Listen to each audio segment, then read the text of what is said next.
एक news channel ground reporting करता है एक स्कूल।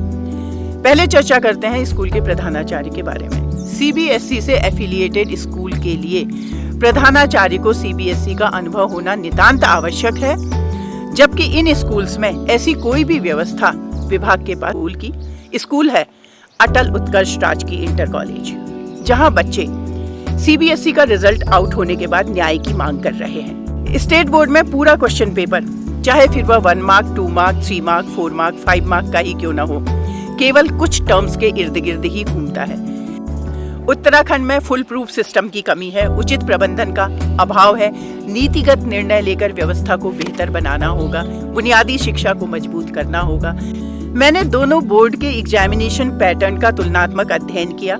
उसके लिए 2023 के दोनों बोर्ड के साइंस के पेपर को थॉरोली स्टडी किया और पाया कि स्टेट बोर्ड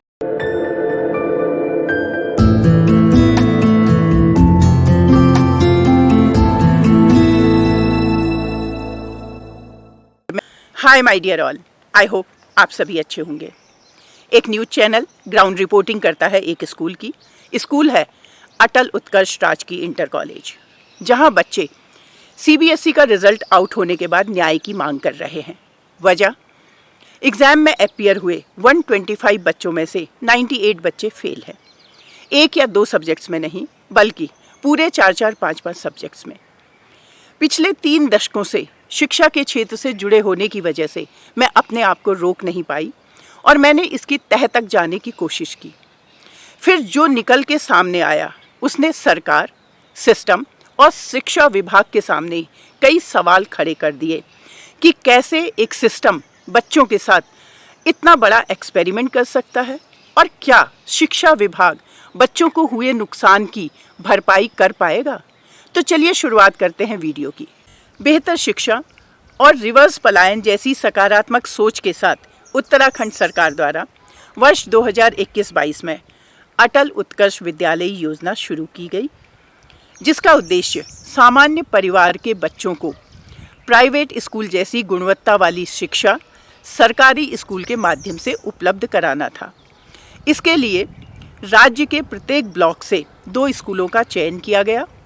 इन 188 अटल उत्कर्ष विद्यालयों को अब स्टेट बोर्ड की जगह सीबीएसई से मान्यता दिलाई जाती है। साथ ही बच्चों को अंग्रेजी माध्यम से पढ़ने का ऑप्शन भी दिया जाता है।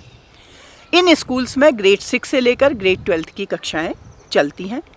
ध्यान देने की बात यह है कि वर्ष 2021-22 में इन स्कूलों को सीबीएसई से जोड़ा जाता है और वर्ष 2022-23 में इन स्कूल्स के 10th एंड 12th के बच्चे सीबीएसई के पैटर्न पर अपने बोर्ड के एग्ज़ाम देते हैं। अब जब सीबीएसई का रिजल्ट आउट होता है तो इन स्कूल्स के रिजल्ट को लेकर शिक्षा विभाग में अफरा तफरी मच जाती है। वजह, 10th में 8625 में से 5142 बच्चे पास हुए। 12th में 12753 में से 6481 बच्चे पास हुए।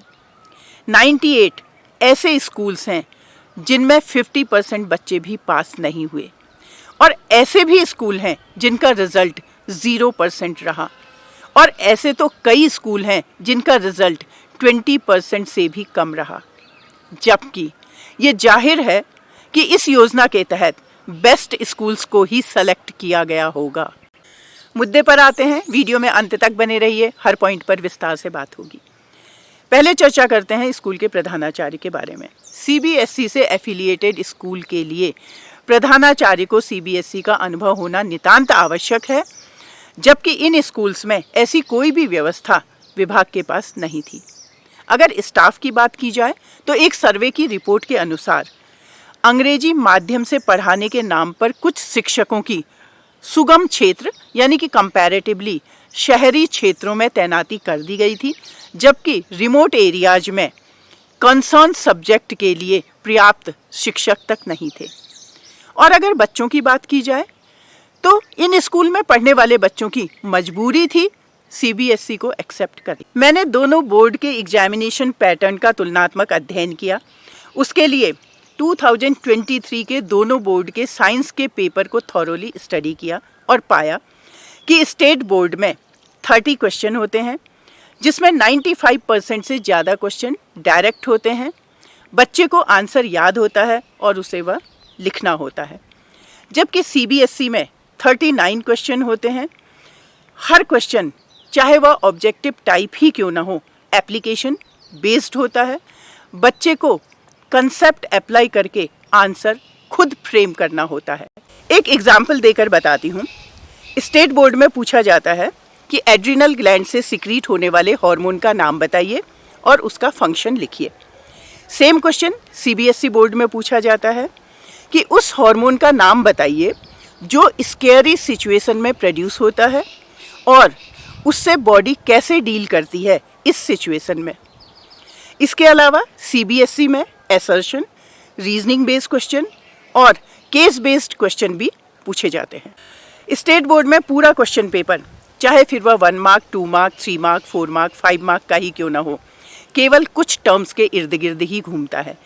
जैसे कि डेफिनेशन लिखिए, एग्जाम्पल दीजिए, यूसेज बताइए, लेबल डायग्राम बनाइए, प्रोसेस को एक्सप्लेन करिए, फॉर्मूला बताइए, केमिकल इक्वेशन लिखिए, अंतर स्पष्ट करिए, शॉर्ट नोट लिखिए, बेनिफिट्स बताइए, इम्पॉर्टेंस बताइए और साथ में कुछ सिंपल डायरेक्ट न्यूमेरिकल्स।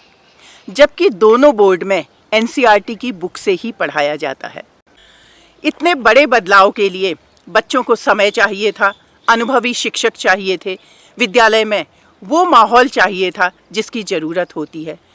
इन सब के अभाव में यही होना था जो हुआ है। योजना को शुरुआती साल में सबसे छोटी कक्षा यानी 6th ग्रेड से लागू किया जाना चाहिए था और जब वह बच्चा 9th क्लास तक पहुंचता तो वो उस पैटर्न को एडॉप्ट कर चुका होता और शिक्षक भी अनुभवी हो चुके होते। अब विभाग को चाहिए कि शिक्षकों को प्रशिक्षित भी किया जाए और उनकी निपुणता की जांच भी की जाए। कुछ मास्टर ट्रेनर्स को प्रशिक्षित कर उनके माध्यम से अन्य टीचर्स को प्रशिक्षित कर उनकी कैपेबिलिटी को एसेस किया जा सकता है और बच्चों की परफॉर्मेंस का मूल्यांकन करने के लिए प्री बोर्ड की जगह सेंट्रलाइज्ड होम बोर्ड कंडक्ट किया जा सकता है, जिससे शिक्षा विभाग, स्कूल, बच्चों और पेरेंट्स को बिफोर हैंड सिचुएशन का पता चल जाएगा और इम्प्रूवमेंट के लिए स्ट्रैटेजी भी तैयार की जा सकेगी। एक और लास्ट बात, उत्तराखंड में सरकारी स्कूलों की भी वैरायटी है। हर ब्लॉक में 2 Atal Adarsh school, 2 Atal Utkarsh school, 2 model primary school, 1 model junior school, 1 model high school, 1 model intermediate है। इसके अलावा 1748 PM श्री स्कूल्स का चयन किया गया है और वर्तमान में 1500 क्लस्टर मॉडल स्कूल योजना पर काम चल रहा है। इस सब के बावजूद भी सरकारी स्कूल में छात्रों की संख्या में निरंतर गिरावट की वजह से ऐसे सरकारी स्कूल जिनमें छात्रों की संख्या 10 या 10 से कम है, उनको बंद किया जा रहा है। उत्तराखंड में फुल प्रूफ सिस्टम की कमी है, उचित प्रबंधन का अभाव है। नीतिगत निर्णय लेकर व्यवस्था को बेहतर बनाना होगा, बुनियादी शिक्षा को मजबूत करना होगा, शिक्षा विभाग को गंभीरता से मनन करने की ज़रूरत है। फिर मिलती हूँ एक नई सोच और नई खोज के साथ।